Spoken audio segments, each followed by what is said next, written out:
ఈ రోజు మా పిల్లల కోసం అని చెప్పేసి బయట నుంచి టిఫిన్ తీసుకుని వచ్చానండి. ఈ టిఫిన్ వచ్చి చాలా రోజులైంది ఇవి తిని.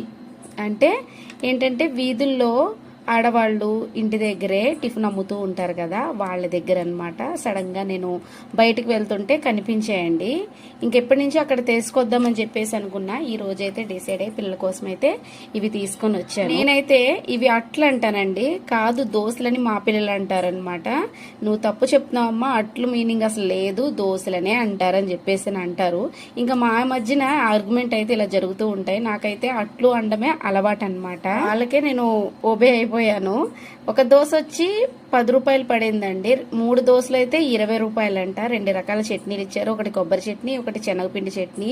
ఇక అల్లం చట్నీ అయితే అయిపోయిందని చెప్పేసి అని అన్నారు ఆవిడ. చట్నీలు బాగున్నాయి, దోశ కూడా చాలా మృదువుగా ఉన్నాయండి. నాకైతే చాలా బాగా నచ్చాయి, పిల్లలు కూడా ఇష్టంగా తిన్నారు. ఈ ఇంటి దగ్గరలో కూడా ఇలాంటి షాపులు ఉన్నాయో లేవో కామెంట్ లో తెలియజేయండి.